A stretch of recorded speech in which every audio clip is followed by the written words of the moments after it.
A'udzu billahi minasyaitonir rajim. Bismillahirrahmanirrahim. Assalamualaikum warahmatullahi wabarakatuh. Syukur alhamdulillah kita masih berjumpa lagi di channel ini. Sholawat dan salam selalu dan tetap tercurahkan kepada junjungan kita baginda agung Nabi besar Muhammad sallallahu alaihi wasallam. Allahumma sholli ala sayyidina Muhammad wa ala ali sayyidina Muhammad. Harapan dan doa saya semoga saudaraku semuanya selalu diberikan kesehatan, dilancarkan rezekinya, diampuni segala dosa-dosanya dan dipanjangkan umurnya. Amin amin ya rabbal alamin. Sahabat beriman yang dirahmati Allah, dalam ajaran Islam sebagai seorang muslim tentu sudah diajarkan untuk melakukan hal-hal yang diperintahkan dan menjauhi larangan Allah Subhanahu wa taala. Untuk itu kita juga diajarkan untuk melakukan sesuatu dengan baik dan benar. Dalam melakukan hal yang baik dan benar, agama Islam mengajarkan kita semua, salah satunya tata cara mandi junub atau mandi wajib dengan benar. Cara mandi wajib adalah mandi yang dilakukan untuk menghilangkan hadas-hadas besar. Ada sebab-sebab yang mengharuskan kita untuk melakukan mandi wajib seperti selesai menstruasi, usai berhubungan seksual, mengeluarkan air mani, melahirkan, dan orang yang meninggal. Mereka yang melakukan mandi wajib haruslah dilakukan secara benar. Kewajiban ini memang harus dilakukan ketika hendak menjalankan ibadah yang mewajibkan diri dalam keadaan suci. Allah Subhanahu wa taala juga memerintahkan umat muslim untuk melakukan mandi wajib dalam keadaan junub. Allah Subhanahu wa taala berfirman, "Hai orang-orang yang beriman, janganlah kamu sholat sedang kamu dalam keadaan mabuk sehingga kamu tidak mengerti apa yang kamu ucapkan. Jangan pula hampiri masjid sedang kamu dalam keadaan junub kecuali sekedar berlalu saja hingga kamu mandi. Dan jika kamu sakit atau sedang dalam musafir atau datang dari tempat buang air atau kamu telah menyentuh perempuan kemudian kamu tidak mendapat air, maka bertemulah kamu dengan tanah yang baik dan suci.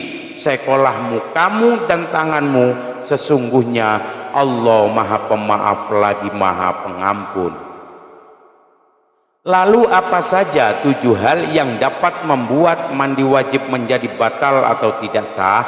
Yang pertama adalah ketika dilakukan dengan cara yang tidak benar.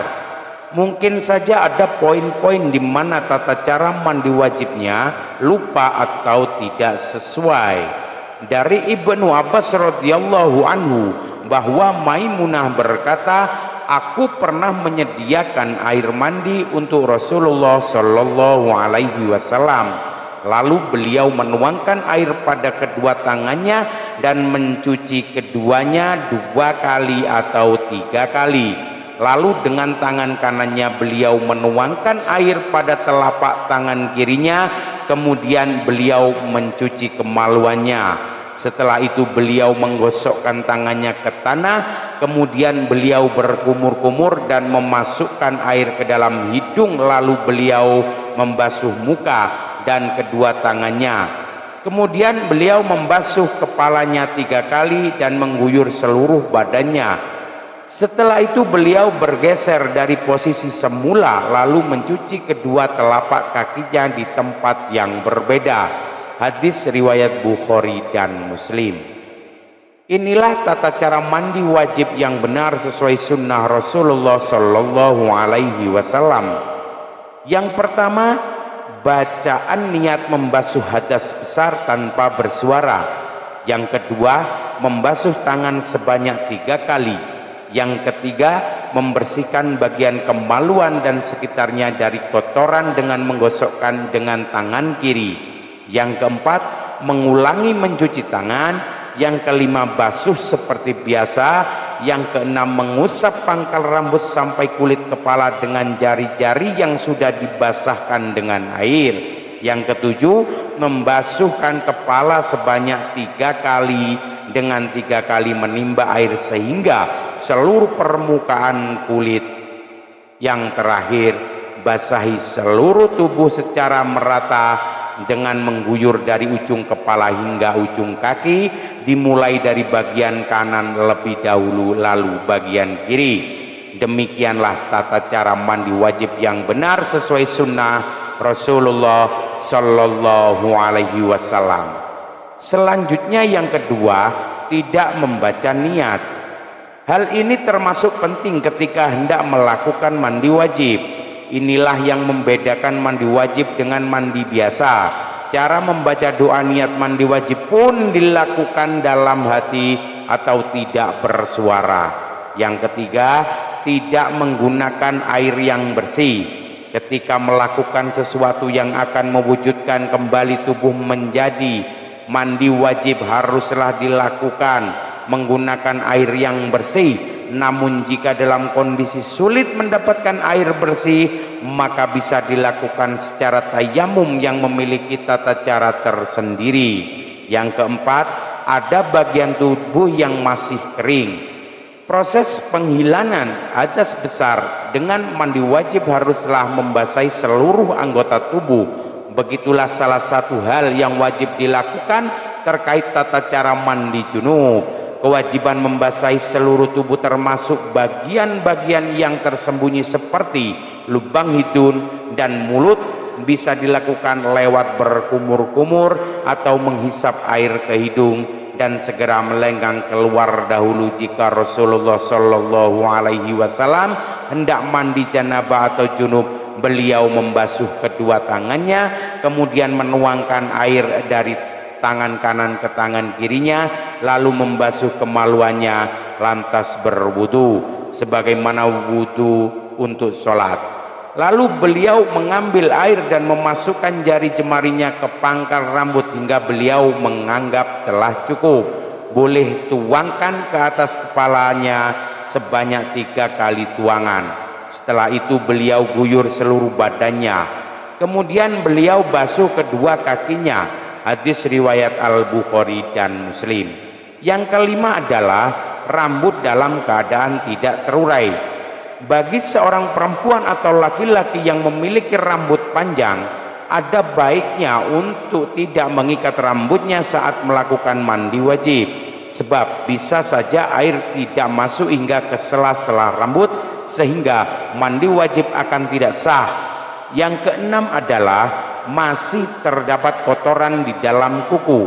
Anda perlu tahu bahwa kotoran yang ada di dalam kuku bisa menghalangi air sampai ke badan, khususnya pada bagian bawah kuku. Jadi ada baiknya sebelum melakukan mandi wajib membersihkan dulu kotoran tersebut. Ini juga berlaku dalam kondisi kuku yang mengenakan kutek kecuali perwarna kuku alami. Yang ketujuh adalah tidak sesuai urutan. Dalam melakukan mandi wajib dapat membatalkan mandi wajib itu sendiri. Di dalam melakukan mandi wajib ada juga perlu memperhatikan rukun mandi wajib. Yang pertama, membaca niat di dalam hati atau tidak bersuara. Yang kedua, menghilangkan kotoran dan najis pada badan.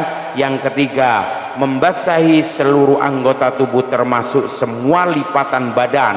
Namun jika sudah memenuhi ketiga rukun mandi wajib tersebut, maka mandi wajib Anda dianggap sah.